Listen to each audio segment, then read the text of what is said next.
네, 오늘 시장에서 많은 관심을 받았던 30개의 종목 어떤 게 있을까요? 이 화제의 종목들 중 내일장 흐름까지 주목해보면 좋을 삼삼한 종목들 포착해 보겠습니다. 자, 베스트 30의 시간입니다. 오늘 함께 이야기 나눌 두 분 소개합니다. 먼저 헤르메스 스탁 하창원 본부장, 기업공시연구소 변영인 대표와 함께합니다. 안녕하세요. 네, 반갑습니다. 네, 저희 베스트 30는 외국인 매수와 기관 매수 상위, 상승률과 하락률, 그리고 검색 상위까지 이 5가지 기준을 토대로 오늘 투자자들의 관심이 뜨거웠던 종목들 만나봅니다. 그리고 이 안에서 한 분당 3종목씩 선정해 주셨는데요. 자, 그렇다면 오늘의 베스트 30 어떤 종목들이 등장할지 지금 바로 만나보시죠. 네, 오늘의 베스트 30가 등장하게 됩니다. 어떤 종목들이 오늘 시장에서 가장 뜨거웠을까요?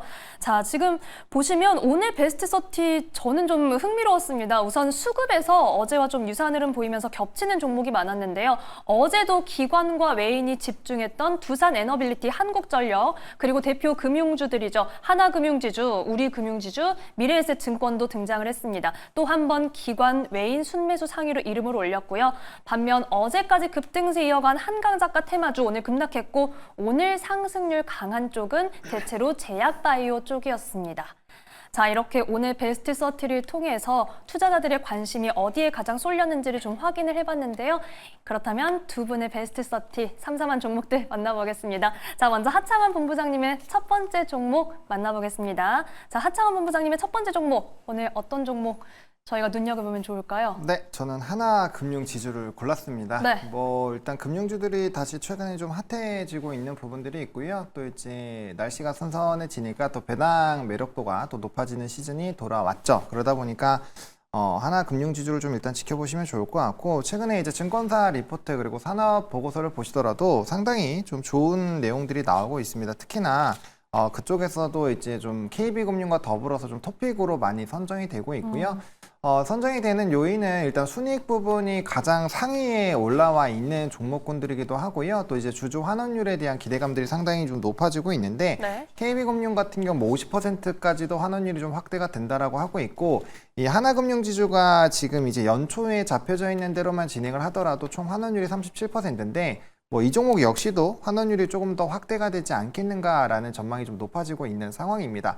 게다가 이제 최근에 CET-1이라고 해서 이 밸류업에 대한 영향을 줄 수 있는 이런 이제 은행의 안정자산 지표 중에 하나인데, 일단 이 부분이 상당히 좀 좋아지고 있는 상황이고요. 또 이제 밸류업에 대한 또 공시가 추가적으로 많이 나오지 않을까라고 보고 있다라는 점, 그리고 경쟁 지주사 대비했을 때 밸류에이션 매력도가 상당히 좀 뛰어나다라는 점, 이런 것들이 좀 부각이 되고 있는 상황입니다.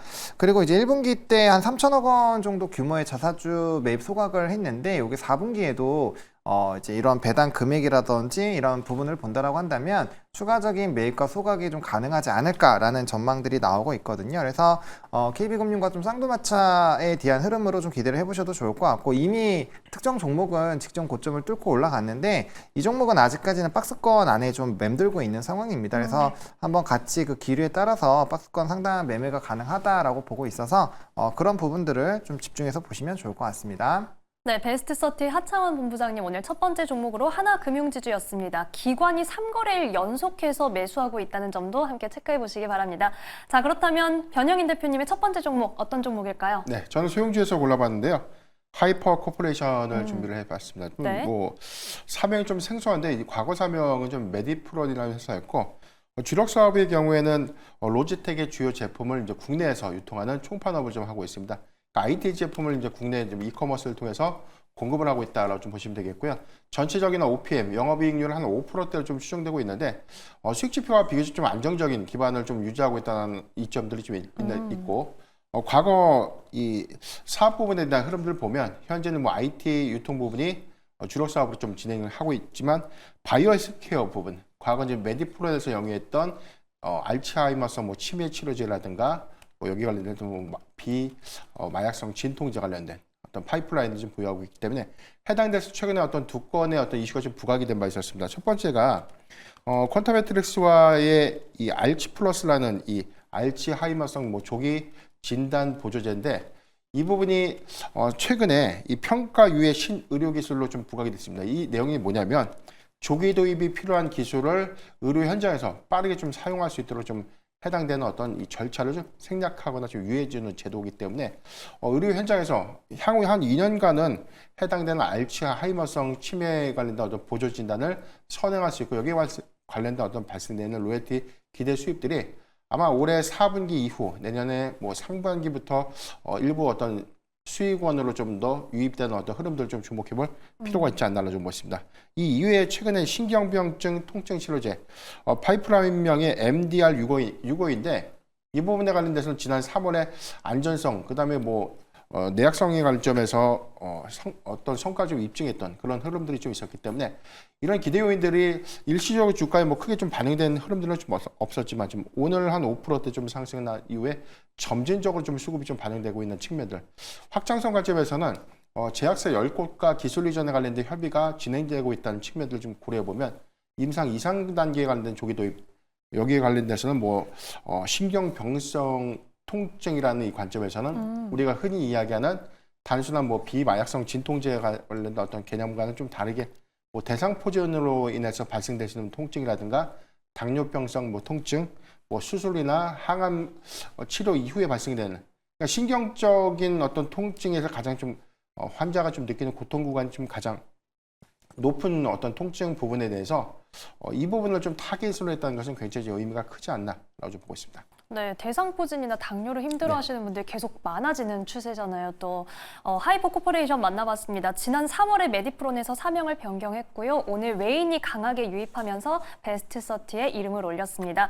자, 그렇다면 저희 첫 번째 종목 대응 전략 한마디씩 들어보고 갈게요. 먼저 하창원 본부장님, 하나금융지주 한마디 부탁드립니다. 네, KB금융과 쌍두마차라고 했는데 뭐 이름 그대로 같이 쫓아가지 않을까 네. 이렇게 생각하고 있습니다. 쌍두마차 기대해 보겠습니다. 하이퍼 코퍼레이션 변영인 대표님 한마디 해주시죠. 기술 이전의 성과를 주목하면서 단기적인 접근을 유효하다라는 점 참고하시기 바랍니다. 네, 단기적인 접근 짚어주셨습니다. 자, 이번에는 베스트 30 두 번째 종목 만나볼게요. 하창원 본부장님의 두 번째 종목 뭘까요? 네, SK 하이닉스를 좀 골랐습니다. 사실 뭐 삼성전자도 하고 싶은 얘기가 많은데 그건 지난주에 해가지고 네. 네, 이번에는 하이닉스를 좀 선택을 했는데 지금도 이제 TSMC와 엔비디아 좀 흐름이 긍정적으로 바뀌고 있습니다. 엔비디아는 양전을 한 상황이고요. TSMC 같은 경우도 0.5%, 0.6%를 상승해주면서 둘 다 이제 직전 고점 부분을 좀 뚫어주는 구간으로 넘어가고 있습니다. 단연 이제 AI 고점론이 좀 나오면서 주가의 조정이 좀 상당히 있었는데 다시 한번 이제 이런 AI에 대한 수요가 많이 늘어나는 국면으로 넘어가고 있는 상황이고요. 특히나 이제 골드만삭스가 사실 요번에 상승 트랙을 좀 끌어내고 있는 상황인데 주말 사이에 엔비디아 NDR을 했었고요. 거기에 따른 목표 주가 상향 흐름들이 나왔고 거기다가 뭐 기타 이제 뭐 TSMC부터 시작해서 다른 종목군들까지 상당히 좀 실적이 좀 잘 나올 것이다 이런 평가들이 나왔습니다. 그리고 나서부터 이제 실적 시즌도 좀 같이 맞물리다 보니까 반도체에 대한 기조가 상당히 좀 좋아지고 있는 상황인데요.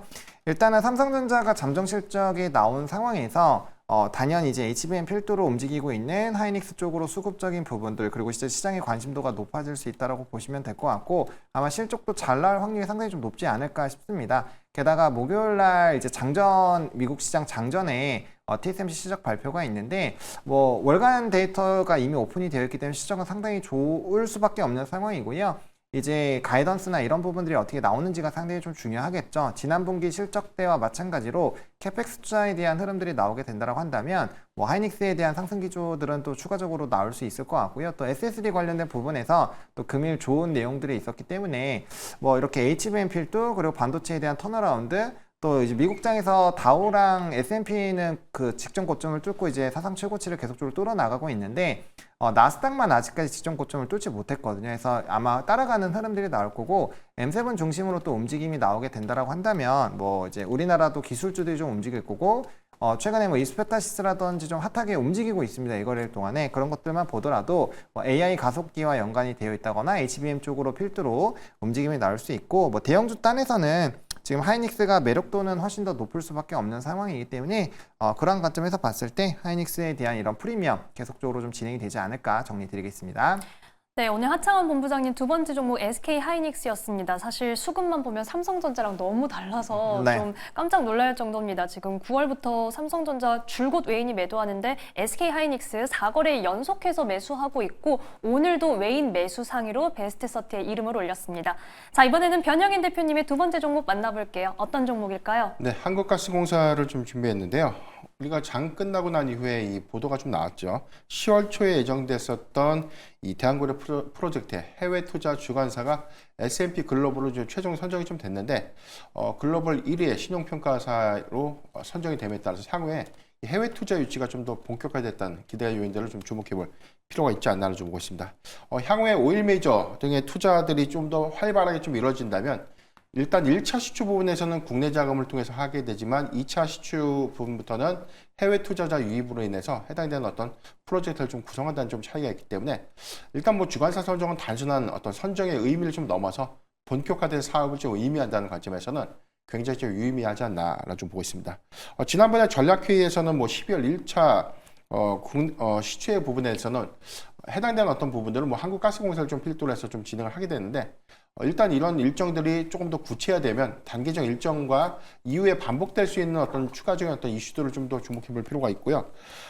가장 큰 부분 해외 투자에 좀 그동안 좀 걸림돌이다라고 좀 계속해서 좀 제기되고 있었던 이 조각료 문제가 12%에서 최고 33%까지 좀 상향되는 부분이 산업통상자원부로부터 이 개정안들이 좀 제출됐다는 부분들이 연내 법안이 수정되는 어떤 과정에서 오히려 해외 투자들이 좀 더 활발하게 좀 이루어질 수 있지 않을까라 좀 보고 있습니다. 조각료 문제가 지속적으로는 뭐 1차 로드쇼 그리고 2차 로드쇼까지 좀 이어지는 과정에서 오히려 해당되는 요율이 좀 낮아지는 부분들이 그동안 이 대형 이 자원 개발에는 좀 적합하지 않았던 그런 문제들을 좀 해결한다는 관점에서 굉장히 좀 긍정적이다라고 볼 수 있겠고요. 아직 뭐 경제성과 뭐 상업성을 현재 뭐 평가할 수 있는 어떤 부분들은 아니지만 12월 1차 시추가 좀 시작되고 난 이후에 초도 지표의 경우에는 뭐 3에서 한 4개월 정도가 좀 소요되고 네. 뭐 핵심적인 어떤 이 경제성 부분들은 한 6개월에서 한 9개월 안에는 어느 정도 좀 윤곽이 좀 나올 수 있는 부분들. 물론 1차에서 다 결정되는 것은 아니고 추가적으로 2차 시추에서 해당되는 어떤 뭐 유전의 어떤 전체적인 어떤 형태라든가 경제성 내지는 뭐 상업성을 확보할 수 있는 그런 부분들은 다소 좀 긴 호흡으로 좀 지켜봐야 되는 것은 맞지만 일정이 주는 어떤 이 단기 수급에 대한 기대 요인들은 계속해서 주목해 볼 필요가 있지 않나라고 좀 말씀드렸습니다. 네, 이렇게 변영인 대표님의 두 번째 종목 한국가스공사 만나봤습니다. 결국은 이 대왕고래 프로젝트 관련해서는 저희가 일정 그리고 그때그때 나오는 내용들을 좀 심도 있게 지켜봐야 할 것 같습니다. 자, 이번에는 그럼 두 번째 종목 대응 전략 들어볼게요. 먼저 변 대표님 한국가스공사 대응 전략 말씀해 주신다면요. 네, 계속해서 반복되는 일정을 항상 좀 주목을 해야 될 것 같고요. 경제성, 상업성을 좀 논의로 하는 트레이딩 관점을 유효하다라는 점 참고하시길 바랍니다. 네, 대응 전략 함께 확인해 보시기 바랍니다. 이번에는 하본부장님 SK 하이닉스 한마디 부탁드립니다. 네, 뭐 엔비디아가 달리면 함께 달린다라고 했는데 추가적인 코멘트는 필요 없을 것 같습니다. 네. 이 한마디로 정리된다. 네. 엔비디아가 꼭 달려야겠네요. 그렇습니다. 오늘 주가도 한번 지켜보겠습니다. 자, 그렇다면 이번에는 베스트 30 세 번째 종목 만나보겠습니다. 하본부장님 세 번째 종목 어떤 종목일까요? 네, 삼성중공업입니다. 이제 조선업에서 하나 골라왔는데 네. 사실 이제 제가 좋아하는 조선업의 토픽은 HD 한국조선해양이기는 합니다. 다만 이제 기타 다른 종목군들 같은 경우도 충분히 우리가 접근이 가능하다라고 보여지고 있는 상황이고 사실상 일단 이제 조선업 같은 경우는 최근에 기조가 상당히 나쁘지가 않은 상황인데 뭐 후판에 대한 가격 부담이 좀 일부 나오고 있다라는 점 그리고 이제 3분기는 계절성이 좀 있는 구간입니다. 그래서 이제 매년 조선주들의 이런 실적이라든지 흐름이 상당히 좀 부진한 그런 계절성을 가지고 있는 기간이라고 보시면 될 것 같고 그러다 보니까 증권가에서는 좀 엇갈리는 내용들이 많이 나오고 있죠. 3분기 실적이 좀 부진할 거다 이런 얘기들이 나오고 있고 또 일부 증권사에서는 뭐 3분기는 계절성이니까 괜찮다. 어차피 큰 기류는 달라지지가 않았다. 이런 얘기들이 나오고 있습니다. 일단 단기적으로 좀 부정적인 요인들이 부각이 되고 있다 보니까 조금 주가는 쉬어가고 있는데요. 결과적으로는 저는 우상향 기조로 좀 넘어가지 않을까 이렇게 생각을 하고 있습니다. 왜 그러냐면 일단 조선업에서 수주 기대감들이 계속적으로 나오고 있는 상황인데 최근에 이제 중국 쪽에서 1등, 2등 기업이 이제 병합하는 이슈도 있었고 네. 또 이제 최근에 이제 초거대 컨테이너선이라든지 뭐 LNG선 이런 쪽도 지금 중국 쪽이 수주를 꽤 따내고 있는 상황입니다. 사실상 좀 초거대 같은 경우는 우리나라가 많이 좀 싹쓸이를 했었던 전례가 있었던 쪽이고 그다음에 이제 기술력 부분에서도 사실 좀 뛰어나야 그걸 수주를 할 수 있는 부분인데 그만큼 중국 쪽이 많이 따라왔다라는 부분에서 부담감을 가지고 있죠. 하지만 우리나라에서도 계속적인 수주가 잘 되고 있고 우리나라가 아마 도크가 다 안 차 있었으면은 중국이 이렇게까지 좀 수주를 잘 할까라는 생각을 저는 개인적으로 하고 있거든요. 그만큼 이제 가격 대비했을 때 기술력은 여전히 뛰어난 상황이고 또 암모니아선에 대한 좀 긍정적인 최근에 결과가 좀 있었거든요. 이건 이제 국제해사기구 IMO 2020이라고 해서 2020년도부터 왜 이제 배에 대한 수요가 많이 늘어났는지 경기 침체와 상관없이 계속적으로 선박의 수주가 나오게 된 이유가 결국에는 국제해사기구에서 환경 규제를 굉장히 강하게 강화를 하고 있는 상황이고 이게 이제 그 규제를 맞추기 위해서는 탈항장치라는 스크러버를 장착을 한다거나 아니면 새로운 배를 만들어야 되는데 탈항장치 같은 경우는 이제 배를 바로 갈 필요는 없지만 비용도 많이 들고 외관도 별로 좋지 않고 해수면에 이 오염물질을 버리기 때문에 항구에서 입항을 거절당하는 그런 사례들이 생깁니다. 그러다 보니까 이제 신규 수주가 계속 나오고 있다라고 보시면 될 것 같고 거기에 맞춰서 신조석가가 계속적으로 올라간다라고 보시면 될 것 같아요. 그래서 조선업에 대한 업황 자체가 일단 굉장히 좀 긍정적이다라고 보시면 될 것 같고 그러면 오늘 왜 삼성중공업을 좀 들고 왔느냐? 네.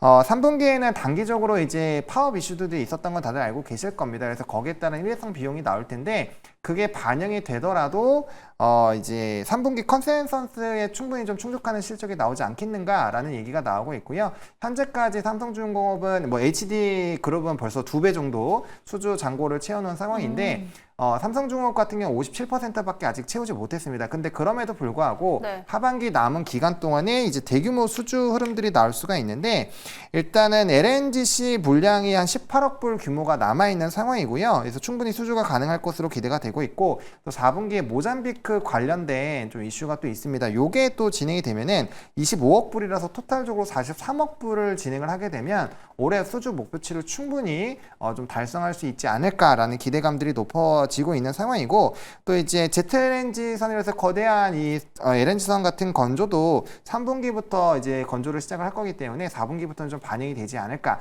이런 기대감들이 높아지고 있는 상황입니다. 따라서 이런 좀 실적적인 부분에서 충분히 좀 수주적인 부분에서 따라올 수 있는 부분이고 삼성중공업이 7월 달에 외국인의 수급이 굉장히 강하게 들어오면서 좀 주가의 탄력도가 있었거든요. 그 다음에 아직까지 외국인의 수급 이탈이 없기 때문에 해당 부분에서 기대감이 좀 유지가 되고 있다라고 보시면 될 것 같고요. 그 다음에 환해지를 100%를 고수하고 있습니다. 환율이 사실 상반기에 때는 1,300원대 후반대에서 움직이다가 1,300원대 초반까지 빠졌거든요. 그렇기 때문에 기타 다른 조선업과 대비했을 때 환율에 대한 이런 환차손은 발생하지 않기 때문에 상대적으로 실적도 좀 강해질 확률이 좀 높다. 그래서 전반적으로 봤을 때 박스권 하단에 내려와 있는 상황이고 수주 모멘텀이 터져 나올 수 있는 구간에서 조선업에 대한 플러스 알파 부분을 본다라고 한다면 HD 한국조선해양이 단연 대장이긴 하겠지만 삼성중공업도 충분히 이런 주가의 추이를 쫓아갈 수 있다고 보고 있기 때문에 현재 구간에서는 그래도 좀 매력적으로 보실 만한 상황이지 않을까 이렇게 정리를 드리겠습니다. 네, 오늘 베스트 30 하창원 본부장의 세 번째 종목은 외인과 기관이 함께 주목했던 삼성중공업이었습니다. 올해 수주 목표 이 막판 스퍼트를 좀 함께 기대를 해보겠습니다. 자, 이번에는 변영인 대표님의 세 번째 종목 만나볼게요. 어떤 종목일까요? 저는 대주전자재료를 좀 준비했는데 오늘 네. 11.3% 좀 하락을 했는데 네. 사실 좀 리포트 영향이 좀 있었습니다. 해당 데서는 TP 목표 주가가 좀 하향이 됐고 전반적인 내용들을 보면 이 실리콘 음극재 프로젝트가 일부 좀 지연되면서 3분기 실적 훼손 내지는 4분기까지 실적 감소 요인으로 이어질 수 있다라는 전망인데 사실 해당되는 어떤 리포트의 내용은 저는 좀 동의하기는 좀 어렵다라고 좀 말씀드리고 싶은데 네. 일단 뭐 실적의 추정치가 좀 하향됐던 부분들 이 부분은 오히려 2분기에 이어서 3분기의 실적에 대한 기대치들 전반적인 어떤 캐펙스를 감안했을 때는 사실 이 대주전자재료가 올해 기대할 수 있는 전체 캐파 물량들은 좀 제한적이었습니다. 왜냐하면 증설 투자 효과는 올해보다는 내년도가 좀 더 기대될 수 있는 상황이었기 때문에 연초에 전체 캐파는 한 3,000톤 캐파였고 연말을 기점으로 가동률 전반적인 어떤 이 양산 부분에 대한 가동률을 상향시킨다는 가정하에서 좀 지켜봐도 한 5천 톤에서 많게는 한 7천 톤까지가 좀 맥스였기 때문에 이 부분이 사실 뭐 일부 프로젝트가 좀 지연된 부분들이 특정한 어떤 이슈라기보다는 적용차종의 어떤 모델 이슈라든가 양산에 관련된 어떤 계획 수정 이슈지 업황과는 좀 전혀 무관한 실적이다라고 좀 볼 수 있고 우리가 전기차 캐즘이라는 부분들이 계속해서 좀 나오고 있는 부분이 있지만 네. 대주전자 재료의 경우에는 고사양 자동차에 고사양 전기차에 좀 들어가고 있는 실리콘 응급제라는 관점에서 오히려 이익이 감소되는 영향들보다 이익이 확대될 수 있는 어떤 요인들이 지난 2분기부터 실적으로 좀 반영됐기 때문에 3분기까지는 해당되는 실적은 대체적으로 컨셉을 좀 부합하거나 저는 좀 소폭 상회하지 않을까라고 좀 보고 있습니다. 다만 우리가 4분기에 더욱더 기대할 수 있는 요인들의 경우에는 지금 기아차 EV3에 관련된 공급량들이 확정됐는데 상반기까지 적용 차종이 2종뿐이 안 됐어요. 포르쉐 타이칸과 아우디 이트론 2종 차종이었지만 하반기 기점으로 보면 기아 EV3야 그리고 캐스퍼 EV 라인에 좀 일부가 좀 적용이 좀 된다 보면 일단 해당되는 물량들이 얼마만큼 많은 공급량들로 좀 이어질까라는 부분들 좀 변수 요인이지만 일단 이 부분이 4분기부터 좀 본격화되고 내년도에는 적용 차종이 보수적 관점에서도 한 5종, 많게는 한 9종까지 좀 확대될 수 있는 요인들 고려해 보면 올해 실적보다는 내년도의 실적 추정치는 약 45% 정도 더 상향될 수 있는 점들을 좀 고려를 해야 될 것이기 때문에 저는 모멘텀의 훼손이 아니라 오히려 오늘의 급락은 오히려 좀 매수의 기회로 활용할 수 있는 아주 좋은 기회가 아닌가라고 좀 말씀드리겠습니다. 사실 오늘 대주전자재료 크게 내리면서 좀 놀라신 분들 많이 계셨을 것 같은데 이 설명이 조금 도움이 되었기를 바랍니다. 베스트30 변영인 대표님의 세 번째 종목으로 대주전자재료 오늘 하락률 상위로 베스트30에 이름을 올렸지만 이 리포트 내용에 대해서 너무 우려할 필요 없다라고 정리해 주셨네요. 자, 그렇다면 저희 세 번째 종목 각각 대응 전략 역시 들어보죠. 먼저 하본부장님, 삼성중공업 저희 어떻게 대응해 보면 좋을까요? 네, 조선업의 계절적인 영향이라고 좀 키워드를 달았는데요. 뭐 아무래도 앞서 말씀드린 것처럼 이렇게 빌미를 줬을 때, 네. 기회를 줬을 때 좀 좋은 산업군들에 대한 종목군들을 모아가는 거는 좋을 것 같습니다. 물론 시간을 조금 태워야 되지만 우리가 또 이제 단기적인 수익을 너무 쫓다 보면은 하루 아침에 좀 많은 것들을 이룰 수가 있거든요. 그래서 차분히 모아가시는 전략 충분히 유효하고 전망치는 상당히 좋다. 이렇게 좀 정리드리겠습니다. 네, 삼성중공업 긍정적인 전망 속에 모아가는 전략 유효하다라고 정리해 주셨습니다. 자, 이번에는 변영인 대표님 저희 대주전자재료 매수의 기회라고 해주셨는데 어떻게 대응하면 좋을까요? 네, 독보적인 기술, 단기적 관점보다 내년 그리고 내후년을 좀 더 생각해 본다면 확장성에 더 주목하자라고 좀 말씀드리겠습니다. 네, 확장성에 더 주목하자라고 정리해 주셨습니다. 역시 긍정적인 전망이네요. 저희 베스트30 오늘 두 분 말씀은 여기까지 듣겠습니다. 오늘 하창원 본부장님, 하나금융지주와 SK하이닉스, 삼성중공업 만나봤고요. 변영인 대표님과 하이퍼코퍼레이션, 한국가스공사, 대주전자재료까지 짚어봤습니다. 오늘 말씀 고맙습니다.